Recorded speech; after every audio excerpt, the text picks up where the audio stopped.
नमस्कार, शिक्षालय में आप सभी का बेहद स्वागत है। मेरा नाम है रेणु यादव। आज के लेक्चर में हम ये जानेंगे कि मेटल्स इलेक्ट्रोपॉजिटिव क्यों होते हैं। मेटल्स में हम सिलसिलेवार कुछ एग्जांपल्स लेंगे और बाकी आप सारे मेटल्स की कहानी अपने आप समझ जाएंगे। ठीक है, चलिए अब आज हम बात करते हैं सोडियम की। सोडियम जिसको हम Na से सिंबलाइज करते हैं। आप सभी जानते हैं कि केमिकली अगर हम किसी भी एलिमेंट को सिंबलाइज करते हैं और अगर उसमें दो अल्फ़ाबेट हैं तो पहला अल्फ़ाबेट कैपिटल और छोटा होता है सेकंड अल्फ़ाबेट, जैसे कि N कैपिटल और A हो गया छोटा। चलिए, इसका एटॉमिक नंबर होता है 11, यानी कॉन्फ़िगरेशन हुआ 2, 8 and 1। आप सभी जानते हैं कि कॉन्फ़िगरेशन का मतलब है 10th स्टैंडर्ड में खास तौर से कि आप KLM शेल्स में इसको बांट दीजिए, या फिर जितना एटॉमिक नंबर अलाउ करेगा उतने ही शेल्स आप एक्सटेंड भी कर सकते हैं। M के बाद N भी आ सकता है।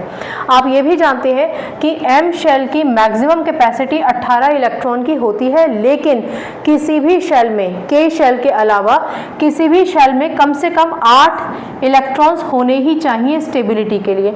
इसका मतलब कि सोडियम के पास M शेल में होने चाहिए थे 8 इलेक्ट्रॉन। मिनिमम कैपेसिटी 8 इलेक्ट्रॉन्स, अगर 8 इलेक्ट्रॉन्स मिनिमम मिल जाएं आउटरमोस्ट शेल में तो ये कहा जाता है कि एलिमेंट अपने ऑक्टेट में स्टेबिलिटी गेन कर चुका है। ठीक है, या फिर उसका वैलेंस शेल कंप्लीट है। अब क्योंकि एक इलेक्ट्रॉन है तो अब आप एक कंडीशन समझिए। स्टेबिलिटी के लिए जैसा कि हमने कहा मिनिमम 8 इलेक्ट्रॉन्स चाहिए, और अगर 8 का आधा आप कर देते हैं तो वो 4 होता है। ठीक है, तो अगर किसी भी एलिमेंट के पास 4 इलेक्ट्रॉन है तो वो इलेक्ट्रॉन्स को शेयर करके खुद को स्टेबल करने की कोशिश करता है। लेकिन अगर 4 से भी कम 1, 2 या 3 इलेक्ट्रॉन है तो एलिमेंट चाहता है कि वो अपने इन इलेक्ट्रॉन्स को किसी को दे दे। किसको देगा वो अभी इंपॉर्टेंट नहीं है, लेकिन याद रखिए कि क्योंकि मेटल्स के जो वैलेंस शेल हैं उस वैलेंस शेल में अक्सर 8 इलेक्ट्रॉन्स तो नहीं होते हैं, 8 के आधे 4 भी नहीं हो पाते हैं, उससे कम ही इलेक्ट्रॉन्स रहते हैं। अभी हम यही कंडीशन पढ़ रहे हैं। ठीक है ना, 4 इलेक्ट्रॉन्स किसके केस में होंगे वो बाद में डिस्कस करेंगे। अभी आप मोटा मोटा ये समझिए कि अगर इस आउटरमोस्ट शेल में 8 इलेक्ट्रॉन्स नहीं है, उसका आधा 4 भी नहीं है, 1 या 2 या 3 इलेक्ट्रॉन है, तो एलिमेंट चाहता है कि वो उन इलेक्ट्रॉन्स को किसी को दे दे। ठीक है ना, क्योंकि अब मेटल के साथ ये सिचुएशन है कि वो किसी को ये इलेक्ट्रॉन्स दे देगा। तो कैसी स्थिति आती है? अब जैसे कि सोडियम के केस में आप देख रहे हैं, सोडियम के केस में आउटरमोस्ट शेल में एक ही इलेक्ट्रॉन है। ठीक है, आउटरमोस्ट शेल में एक इलेक्ट्रॉन है, इसका मतलब सोडियम अपने इस एक इलेक्ट्रॉन को किसी को दे देगा। ठीक है, यहाँ ध्यान रखिए हमने नेगेटिव साइन लगाया है। नेगेटिव इंडिकेट करता है कि इलेक्ट्रॉन को दिया जा रहा है, दे रहे हैं मतलब कम कर रहा है ना अपनी तरफ से, इसलिए नेगेटिव साइन लगा है।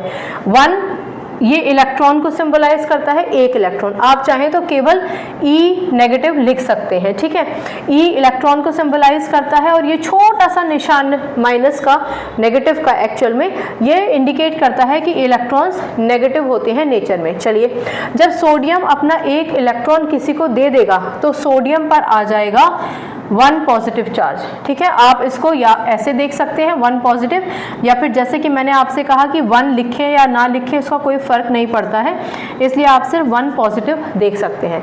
अगर पॉजिटिव लिखा है इसका मतलब 1 पॉजिटिव, तो ये क्या है? ये कहलाया जाएगा इलेक्ट्रो पॉजिटिव। ठीक है, और ये क्या है? ये है सोडियम। और सोडियम होता क्या है? सोडियम होता है मेटल। ठीक है, अब यहाँ पर ये समझिए कि अधिकतर मेटल्स, ब्रॉडर व्यू में अगर आप समझने की कोशिश करें तो ज़्यादातर मेटल्स के आउटरमोस्ट शेल में ये स्थिति होती है कि जहाँ पर वो ऐसी कैटेगरी में आ गया है जहाँ किसी से इलेक्ट्रॉन लेकर अपने शेल को कंप्लीट नहीं कर सकता, यानी उसको अपने आउटरमोस्ट शेल के इलेक्ट्रॉन देने ही चाहिए ताकि वो स्टेबिलिटी गेन कर ले। जैसे कि अगर सोडियम ये इलेक्ट्रॉन दे देता है किसी को तो M शेल की बात ही खत्म। M शेल की बात ही खत्म, इसका मतलब उसके पास सिर्फ K शेल बचेगा और L शेल बचेगा। L शेल में तो है ही 8 इलेक्ट्रॉन, यानी उसके जो आउटरमोस्ट शेल है, जो वैलेंस शेल है, अब K शेल होगा और K शेल के पास तो 8 इलेक्ट्रॉन है तो वो स्टेबल रहेगा। ठीक है, तो क्योंकि सोडियम ने एक इलेक्ट्रॉन लूज कर दिया, माइनस कर दिया, इसलिए सोडियम पर आ गया एक पॉजिटिव चार्ज। यहाँ ध्यान रखिए कोई भी एलिमेंट जितने इलेक्ट्रॉन देता है उतने पॉजिटिव चार्ज आते हैं। क्योंकि सोडियम ने एक इलेक्ट्रॉन दिया है इसलिए एक पॉजिटिव चार्ज आया है। आप ये भी पढ़ेंगे कि जितने भी मेटल्स होते हैं वो सारे इलेक्ट्रोपॉजिटिव होते हैं, क्योंकि मेटल्स जैसा कि मैंने अभी आपको बताया कि उनके आउटर मोस्ट शेल में इलेक्ट्रॉन्स की कमी रहती है जिनको वो अक्सर दे देते हैं। तो क्योंकि मेटल्स अक्सर इलेक्ट्रॉन्स को दे देते हैं, अपने आप से माइनस कर देते हैं, और क्योंकि जितने इलेक्ट्रॉन्स माइनस करेंगे उतने ही उन पर पॉजिटिव चार्ज आ जाते हैं, इसलिए वो कहलाए जाते हैं इलेक्ट्रोपॉजिटिव, जहाँ पे इलेक्ट्रॉन से संबंधित है, और पॉजिटिव क्योंकि कभी भी कोई एलिमेंट इलेक्ट्रॉन देगा तो उस पर पॉजिटिव चार्ज आएगा। ये ठीक वैसा ही है जैसे कि आप अपनी कोई चीज़ किसी को दे देते हैं तो आपको देकर पॉजिटिव फील होता है, या जो देता है वो हमेशा पॉजिटिव ही होता है, जो लेता है उस पर नेगेटिव चार्ज आता है। क्योंकि मेटल्स के पास इलेक्ट्रॉन आउटर मोस्ट शेल में इतने होते हैं कि वो दे सकें किसी को, इसलिए सोडियम के केस में जैसे इलेक्ट्रोपॉजिटिव हमने लिखा है, बाकी मेटल्स के केस में भी हम इलेक्ट्रोपॉजिटिव ही लिखेंगे।